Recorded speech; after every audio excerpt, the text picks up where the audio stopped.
Assalamualaikum warahmatullahi wabarakatuh. Salam SHMK Sinau Hukum Melek Hukum. Pemirsa SHMK dimanapun Anda berada, yang saya hormati dan saya muliakan sebangsa dan setanah air. Kembali lagi dengan saya melalui channel video SHMK Sinau Hukum Melek Hukum, mempelajari Undang-Undang Nomor 1 Tahun 2023 yang akan berlaku nanti mulai 2 Januari 2026. Dan kali ini kita ada pada video yang ke-170. Kita akan membahas pasal 354 KUHP baru. Namun sebelumnya akan saya sampaikan seperti ini, bahwa di dalam pelaksanaan setiap pejabat atau petugas atau negara, aparatur negara ini pasti ada rata-rata ada 3 itu: pencegahan, ya kan,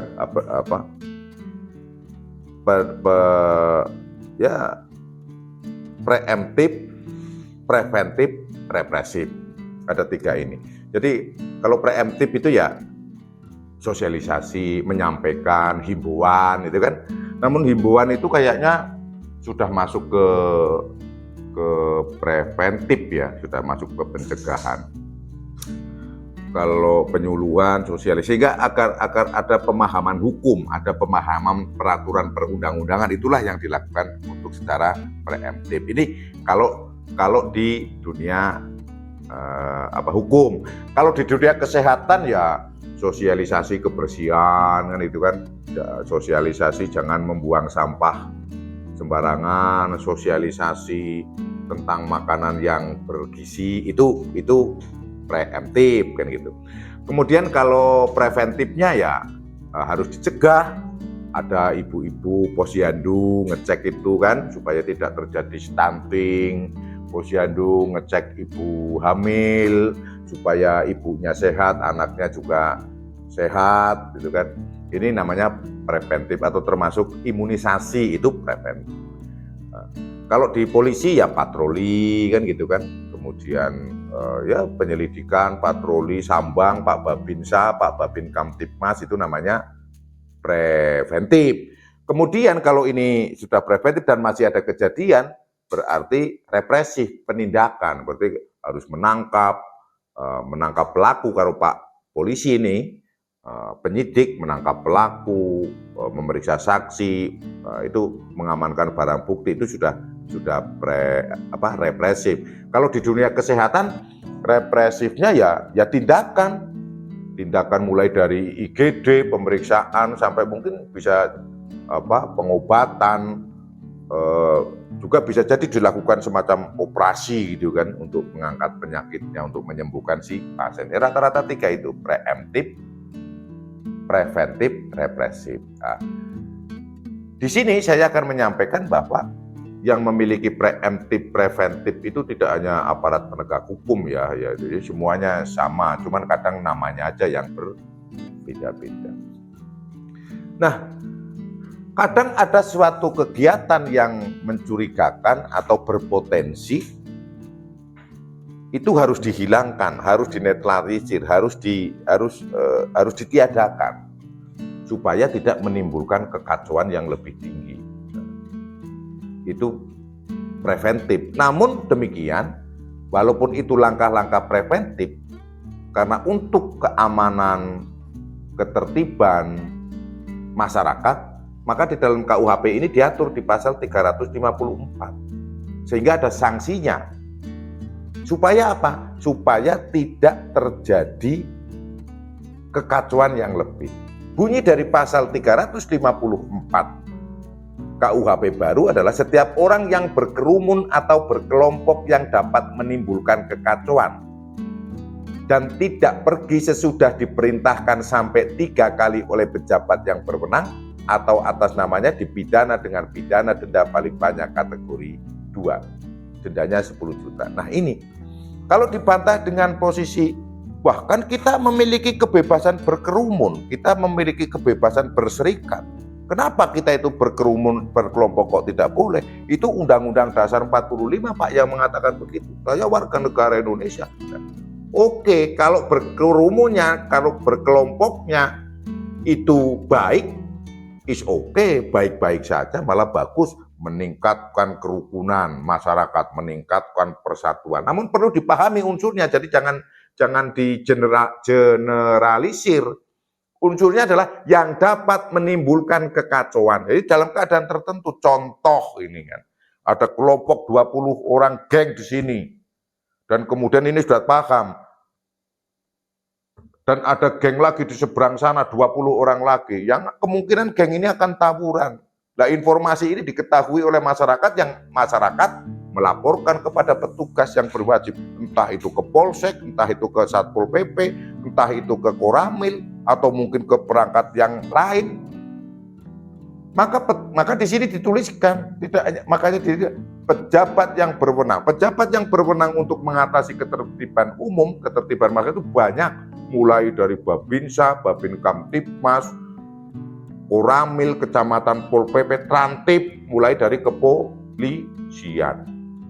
Nah, pada saat pejabat yang berwenang ini, katakanlah petugas polisi itu datang ke TKP, mas, tolong silakan segera bubar dari tempat ini karena ada informasi akan adanya tawuran. Oh tidak Pak, gini. Perintah lagi, mas segera bubar, jangan berkerumun, jangan berkelompok, silakan segera pulang ke rumah masing-masing. 2 kali kan. Kemudian diperintah nggak kasih ngeyel lagi, masih begitu 3 kali kok tidak pergi, maka kena pidana denda kategori 2. Siapa? Ya semuanya. Kan unsurnya setiap orang. Jadi kalau 20 orang di situ, ya 20 orang itu yang kena tindak pidana, dikenai sanksi pidana denda maksimal 2 kategori 2 atau 10 juta. Kena proses semua. Kemudian kalau baru diperintah sekali kok bubar? Tidak, karena unsurnya adalah sesudah diperintahkan sampai 3 kali. Sekali bubar, nggak masuk unsur. 2 kali bubar, tidak masuk unsur juga. 3 kali masih ngeyel, baru masuk unsur pasal ini. Saya ulangi pasal 354, setiap orang yang berkerumun atau berkelompok yang dapat menimbulkan kekacauan dan tidak pergi sesudah diperintahkan sampai 3 kali. Nah gitu, jadi tidak semua orang berkelompok. Wah itu Pak di sana ada orang kelompok kumpulan RT, yo nggak masuk. Kumpulan Dasawisma, yo nggak masuk. Dasawisma RT yo nggak bakal menimbulkan kerumunan, menimbulkan kekacauan. Mana ada, apalagi pengajian itu malah pada taat, pada beribadah. Yo geng-geng itu yang dimaksud dalam ini. Jadi jangan sampai dipelintir-pelintir. Ini kami sesuai Undang-Undang Dasar 1945 konstitusi kita, bahwa kebebasan bersuara merdeka. Wah ngarang itu, kurang cerdas kalian kalau pembantahannya begitu. Itu nggak boleh dibantah-bantah begitu, namanya akal-akalan, bukan pinter-pinteran, dan itu bukan cerdas kalau seperti itu, tapi pura-pura cerdas. Jadi pembahasannya kita sambil berkelakar tapi masuk ya, jadi tidak asal berkerumun. Wah lagi jajan angkringan, wah yuk nggak bisa, nggak boleh. Dan petugasnya juga pasti harus nggak boleh kalau lagi berkerumun di angkringan jajan, tidak ada kemungkinan untuk menimbulkan kekacauan kok diusir, ya tidak seperti itu. Namun perlu disampaikan pada pandemi COVID kemarin ya, ini juga seperti video yang di 169 ya memang nggak boleh berkelompok kan, ada petugas, tolong bukan menimbulkan kekacauan kalau itu, tapi rawan penyebaran penyakit COVID-19. Itu kan juga banyak, tidak boleh berkerumun dari sekian orang kan seperti itu. Saya pikir paham penjelasan saya, dan pasal ini mudah dipahami kok. Kalau kemudian ada yang bantah-bantah, ngeyel-ngeyel dengan dibenturkan dengan Undang-Undang Dasar 45, kebebasan berkelompok, kebebasan berserikat, kebebasan berkumpul, itu bukan itu. Kalau itu kan kebebasan, ya memang kita tidak pernah membatasi negara kita kan, bebas-bebas saja, boleh-boleh, wong itu atas berkelompok yang baik, apalagi sesuai dengan sikap manusia, sifat dasar manusia. Zon politikon, manusia pasti membutuhkan manusia yang lain, tidak bisa hidup sendiri kayak Tarzan itu, di hutan sama binatang nggak bisa hidup. Zon politikon itu film kalau Tarzan itu. Namun yang perlu dipahami lagi sekali lagi adalah berkelompok yang menimbulkan kekacauan, yang dapat menimbulkan kekacauan, berindikasi do gelut, berindikasi do tawuran, do berindikasi ada perkelahian, yang intinya menimbulkan kekacauan. Itu yang bisa saya sampaikan. Saya pikir bisa diterima dan bisa dipahami penjelasan saya.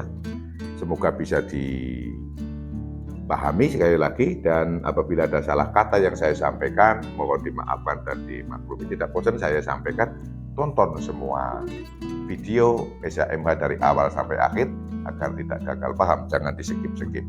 Kemudian berikan dukungan bagi yang belum subscribe, dipersilakan untuk subscribe, menambah semangat saya selaku pengelola SHMH, Sinau Hukum, Melek Hukum. Wassalamualaikum warahmatullahi wabarakatuh. Terima kasih.